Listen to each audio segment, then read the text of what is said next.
Welcome back to the Gridiron Expert. We've said it over and over again, but we really mean it when we say Week 2 was one of the wildest weekends of college football we have ever seen. So many big-time upsets, guys. 7 teams in the top 25 losing, 3 of those coming in the top 10, 4 of those 7 upsets being to unranked opponents. Unbelievable weekend of college football, guys, and naturally, because of all of those upsets that we saw, there were a lot of shakeups in our new top 25 poll. A lot of shakeups, lots of movement in our rankings, and that's what we're here to break down for you today, guys. Our new Week 3 GE Top 25. Forget the AP poll. Forget about it. Forget the AP. Forget the coaches poll. This is how we believe the top 25 teams should be ranked heading into Week 3 of this college football season. And before we break down these rankings, guys, and our reasoning for each team, again, welcome back to the Gridiron Expert. We're so glad you would be with us today. Check out everything, guys, down in the description below. Continue to like, comment, subscribe, share our videos. We are going to have a big 10,000 subscriber celebration later tomorrow night right here on the channel. Big time live stream. Make sure to tune in for that because we could not have built this without you guys. So like, comment, subscribe, share the video. Check out everything down in the description below, including our expert picks over on our website, thegridironexpert.com, hitting over 65% of our bets through 3 weekends of this college football season. You do not want to miss out on our picks, guys. Again, over on thegridironexpert.com. Go sign up for those today, guys, to make sure you win and get some of the best analysis and picks in the entire country. So let's go ahead and break down our GE rankings, guys. This is heading into Week 3 of the season. And I will tell you right now that our first 6 I don't think can be disputed and actually match most polls out there. Not that we're trying to agree with them, because we do not. We strongly disagree.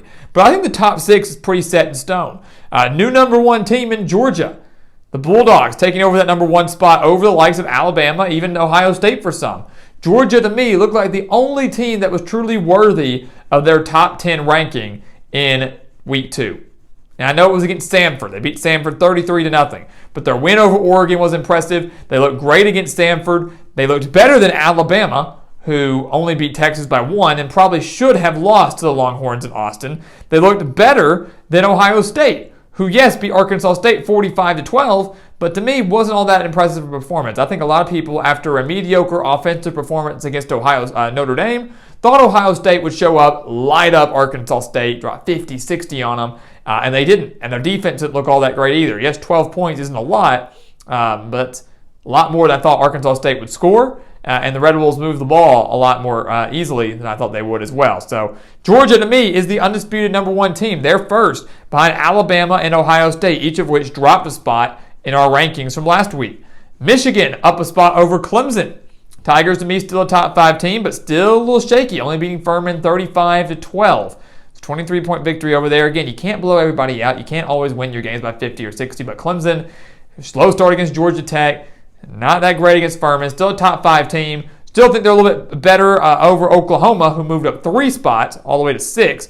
But we leave Michigan as a top 4 team above the likes of the Tigers or even the Sooners. They deserve that spot. J.J. McCarthy looking extremely well, going to be the starter for the Wolverines this year after that quarterback battle through 2 weeks.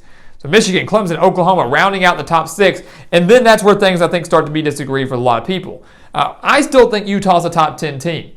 We said last week that we were frustrated that Florida jumped as high as they did in the AP poll. Didn't think they were worthy of that jump. Didn't think Utah deserved to fall as far as they did. Out of the top 10, yes, but not that far. Remember, we had the Utes as the 4th ranked team in the country to start the year. We dropped them after the loss to Florida, and because of the teams that lost ahead of them, they're moving right back up. We have the Utes at 7th in the nation, and we believe they're worthy and deserving of that spot. Oklahoma State moving up 3 spots, beating Arizona State 34-17. Big time Power 5 victory at home. Slow start, but the Cowboys overcame it. Defeated the Sun Devils by 17. They moved up from 11th to 8th. The Cowboys looking really good. They might be the favorite in the Big 12, only behind Oklahoma. But because of their success from last year, the Cowboys, getting a lot more respect, a lot more attention. So number 8, Arkansas and BYU rounding out our top 10 at number 9 and number 10. We believe the Razorbacks are legit, guys. We've said that since the beginning. We thought Arkansas was a top 15 team to start the year. Kind of thought they were getting disrespected by the media. They beat Cincinnati, very quality victory, a ranked opponent at the time. Then they beat South Carolina last week, 44-30. Defense still needs a little bit of work. Some of those touchdowns coming late, though. Arkansas, 44-30, top 10 team, moving up 6 spots, really benefiting from some of the bigger upsets we saw, like Texas A&M falling to Notre Dame, Texas A&M falling to Appalachian State, Notre Dame falling to Marshall. And as you can see, neither Texas A&M nor Notre Dame are ranked in our rankings. Neither deserve a spot. The AP ranked Texas A&M. We found that to be ridiculous. The Aggies are not ranked in our top 25. Notre Dame at 0-2 is not either.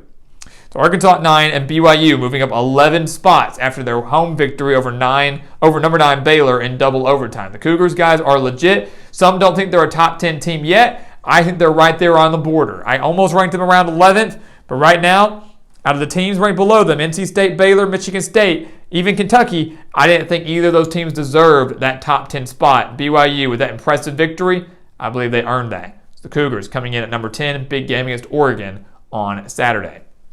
So that is your top 10, guys. Dispute, debate, go ahead. Bash us in the comments. We want to hear it. But that's how we believe it should be. The top 6, I don't think can be disputed, and it should be in that order. The rest, up for debate, but I totally believe that these are top 10 teams from Utah down to BYU. Over in the second column, North Carolina State just moving up a spot, beat Charleston Southern 55-3. Not too much to brag about there. Baylor dropping 4. A lot of people think Baylor should have dropped further. They were 9th in the country last year. The AP poll had them at 17th, and I said that's ridiculous. You've got to look at the entire body of work. You have to look at Baylor. They missed some opportunities. A loss is a loss, and the Bears are going to drop, deserve to drop, but they don't deserve to drop from the top 10 down to the 20s or low teens. I think 12th is a respectable spot because this Baylor team is still really dang good and really, really physical and probably would beat the majority of the teams they are ahead of right now. Michigan State in at number 13. Spartans beat Akron 52-0. They actually did not move in our rankings, remaining at number 13. Getting a true test this weekend, though, on the road at Washington. Kentucky and Tennessee, 2 SEC East teams with big movement. Kentucky moving up 6 spots in our rankings, following their victory at Florida, beating the Gators by 10 in the Swamp. And again, it's one of those things where people go, why is Kentucky not higher? They beat the 12th ranked team in the country. Well, no, they didn't. Remember, last week, we had Kentucky at 20th and Florida at 25th.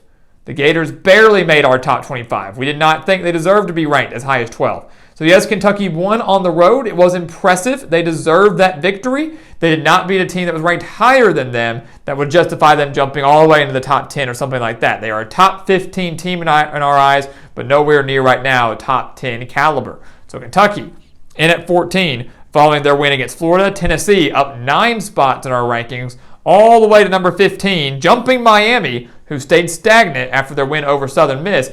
Tennessee up to number 15, beating Pittsburgh on the road, 34-27 in overtime. It was a gutsy victory, one where Tennessee had to overcome a lot of adversity. Down 17-7 early, crowd not on their side. Obviously, a road game, hostile environment. Was able to tough it out in overtime. You can't help but wonder would Pittsburgh have won the game had Keaton Slovis remained healthy, but a win is a win is a win. And Tennessee, going on the road to get that win, very, very impressive. They look good.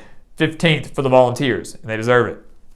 USC, we talked about Miami. USC up a spot. They beat Stanford 41-28, first Pac-12 victory under Lincoln Riley. Many people have USC in the top 10. They haven't played anybody. 4-8 last year, beat Rice, beat Stanford, who also went, 3-9, 4-8. Not worthy of a top 10 spot by any means in my eyes. Top 25, yes, but don't deserve to be ranked as high as some people had them. 17th, we believe, is the right spot until USC either continues to rack up the victories, more people continue to lose ahead of them, or they get that one big signature victory, and that might not come until October 15th when they take on Utah. Pittsburgh in at number 18. They dropped 4 spots. So Baylor and Pittsburgh both falling to ranked opponents, both dropping 4 spots. But again, I look at the entire body of work here. Some people think Pittsburgh should have dropped a lot more. Again, we had them at 14th last week, drop them down to 18th.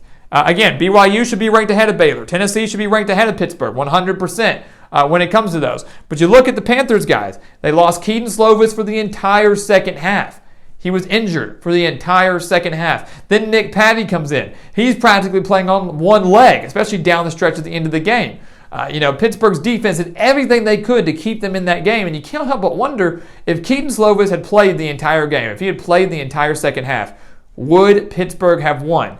And I think they would have, just like I think Texas would have won had Quinn Ewers been healthy for the entire game. So you look at the entire body of work, you look at the entire game. Does Pittsburgh deserve to drop? Yes. Do they deserve to drop tons? No, because you have to factor in the injuries. You have to factor in what actually happened, not just the score. So I look at the game. Pittsburgh did drop, but we dropped them down to 18th, still above someone like Wake Forest, who got their probably most signature victory this week against Vanderbilt. Only 2-0 for 2-0 for Wake Forest. Regardless, up 3, beat Vanderbilt 45-25.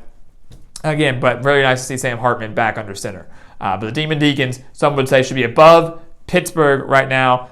I would not say so. I believe Pittsburgh's win over West Virginia, despite the Mountaineers now being 0-2, more impressive than that for Wake Forest over VMI and now Vanderbilt. Ole Miss in at 20. They dropped a spot, not because they did anything bad, beat UCF 59-3, but because of the movements and the people that have risen and fallen, things like that. Ole Miss couldn't really justify moving them. They haven't played anybody that's worth a quality win yet. So Ole Miss remaining at number 20. Final 5 over here. Oregon, we had them ranked last week. Despite the bad loss to Georgia, we still had them ranked all the way down at 23rd. They dropped a lot in our rankings. We still viewed them as a top 25 team. So with a win over Eastern Washington, they remain in the top 25 up to 21st. They take on BYU in Eugene this Saturday. So a big test to see for us, was BYU overrated? Is BYU worthy of that top 10 spot? And can Oregon get themselves back on track after that embarrassing loss to Georgia in week 1? So a very interesting game, a lot at stake for the Cougars and the Ducks. And then after that, guys, we have 4 newcomers. So a lot of newcomers in the AP poll because so many people dropped out. Wisconsin dropped out for us. Notre Dame did. Texas A&M did. Florida did. Had a lot of teams that dropped out of the rankings, so new people get to come in. Coming in at 22, Penn State. Beat Purdue in week 1, beat Ohio 46-10. The Nittany Lions are looking really, really good. They were our first team out last week, right on the outside looking in. And so after all the movements, they get to move up all the way to 22nd. Kansas State coming in at number 23. Some would say, how? How Kansas State? Well, they shut out a good South Dakota team in week 1, 34-0, one of the better teams in the FCS. And then last week, obviously more impressive, beat Missouri 40-12 in Manhattan, a 28-point victory over a former Big 12 rival and SEC team that some people are high on. We are not. That was an extremely impressive and balanced game from Kansas State. And to me, they are worthy of a top 25 spot. So watch out for the Wildcats. They were a Big 12 dark horse. We've been saying that for months now, and they looked the part on Saturday. Mississippi State in at 24. Some would say that's a bad spot for them. Maybe people don't think they should be ranked. What about, App State, Cincinnati, Texas, Air Force, whatever. I like this Mississippi State team a lot. Going on the road at night, out west, take on an Arizona team that's improving, beating them 39-17. Pretty dang solid, considering that Arizona team shut down a San Diego State team last week that won 12 games. So Mississippi State has a win over Memphis, who just crushed Navy. They also have a win over Arizona, who crushed San Diego State. So 2 decent victories for the Bulldogs. We have them in as a fringe top 25 team at 24. They can have a chance to prove us right or prove us wrong when they travel to Death Valley to take on LSU on Saturday. That will be the true test for Mike Leach and the Bulldogs. And then finally, to round out our top 25, Marshall coming in at number 25. They beat Notre Dame last week, number 8 team in the country, 26-21. One of the biggest upsets in college football history, I would say. Notre Dame now 0-3. 0-3 under Marcus Freeman since he took over. 0-2 on the year, lost the Fiesta Bowl last year. Marcus Freeman 0-3 to his start as the head coach of the Fighting Irish. But we have Marshall in there at 25, worthy because of that big upset victory over a team like Appalachian State. Major reason why Marshall is 2-0. App State, had they defeated North Carolina, that thriller in week 1, App State would also be ranked. But we have 2-0 Marshall with a quality win, just as quality as that of Appalachian State. Mountaineers, that loss holding them back. They're the first team out. Appalachian State is at 26 right now. So if they can win with College Game Day in town this weekend, very good chance they'll slip into our top 25. But these 4 newcomers, I like over, again, the teams of like App State, Cincinnati, Texas. Texas does not deserve to be in. Great effort. Should have won against Alabama, but a loss, still a loss. Texas A&M does not deserve to be in there. Air Force does not deserve to be in there. A lot of teams that are getting votes that to me aren't worthy of a top 25 spot as compared to these 4 newcomers that we just put in there. So guys, having said that, this is our GE top 25. This is how we believe the top 25 should look heading into week 3. Obviously, it's not. The AP poll has been out. We have to go off of that. But we believe it's wrong every single week. They're very bad. But we do want to hear from you. Let us know. Do you agree or disagree with these rankings? We want to discuss these rankings with you. Let's debate. Let's discuss. Let's get ready for another big college football weekend that hopefully, maybe, I don't know, could be even better than what we witnessed in week 2. So guys, as always, thank you so much for watching us here at the Gridiron Expert on YouTube. Make sure to continue to like, comment, subscribe, share our videos, and of course, check out everything down in the description below, guys, including those expert picks. Again, we're hitting over 65% of our bets so far through 3 weeks of this season. You do not want to miss out on that, guys. We're beating out over 80% of the national analysts. Go sign up for those expert picks today. It's a year-long subscription. We want you to become a part of our GE Nation. So go check that out. Sign up for those today. And once again, guys, as always, thank you so much for watching, and we'll see you next time right here on the Gridiron Expert.